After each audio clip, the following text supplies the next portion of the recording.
Hello and welcome to the Dutch RC Bastards channel. Today I have a really cool, beautiful kit. It's a Tamiya TB Evo.7, which is, of course, as the number states, the 7th iteration of the TB Evolution series of chassis, which are pretty much the high-end, shaft-driven touring cars, as opposed to the TRF series of touring cars, which are the belt-driven.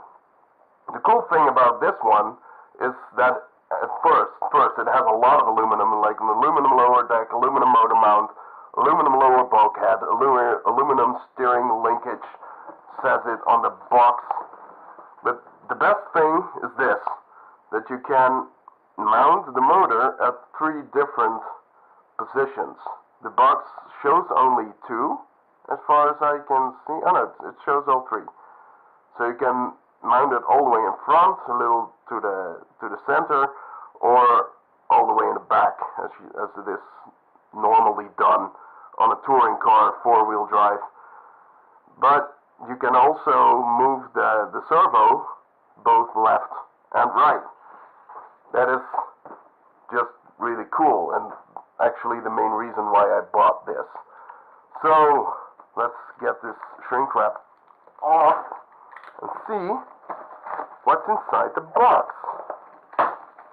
What I really like about Tamiya is that they always do things slightly differently. Of course, there's a lot of conventional stuff going on with Tamiya kits, like the TRF series, which are just the usual touring cars. They all look the same to me. Other people will say, no, they're completely different. But I say they all look the same. We don't need that anymore. So let's see if I can open this box without completely destroying it. That would be a shame. Oh, that's easy. Let's see what's inside. A lot of empty space. A lot of empty space. Metal parts. Plastic parts.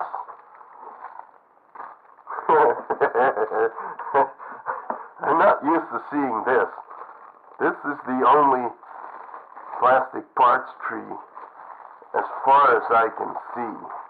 Oh, of course there are some, like the suspension arms, servo saver. Of course there's some plastic. This is the aluminum main chassis plate. It's really narrow. I imagined it would be not so narrow. It's really narrow. And it looks really, really nice. The only thing I'm afraid of is that it'll scratch up really bad when on the track. So I'm going to see if I can make myself a chassis protector for this, which is why I have this book cover. Somebody told me that works really well. Antenna tube, we'll be needing that.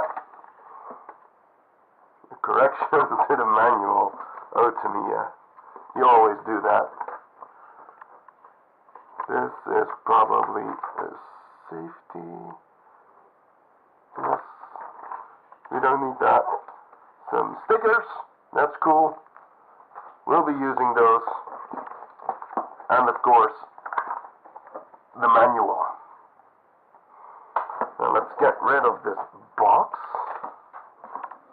Put it to the side, because I won't be needing that anytime soon.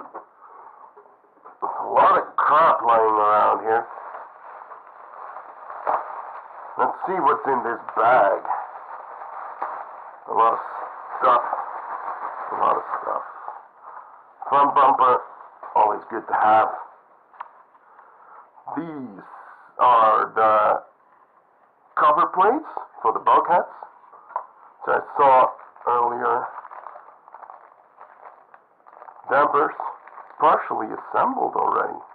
Nice. More metal parts. A lot of metal parts. This servo mount. Put them in the right order. C, D, E, B.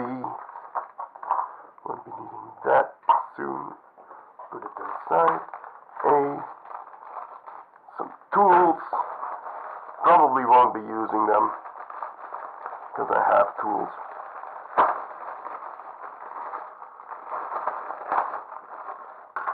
Servo saver parts, differential, really small gears for the diff, damper parts,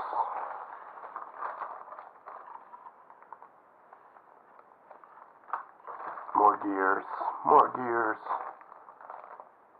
hubs, more hubs. Oh, that's cool. Drive shaft protectors. Nice. Steering blocks. And of course the suspension arms. So the first thing that I'm going to do is take this chassis and try to make myself a chassis protector. If I fail, I will just buy one. But they're pretty expensive, and I didn't really like the look, but if that's the way to go, I'll just do it. That'll be for either the next video or I'll edit it together with this one. Not sure yet. We'll see.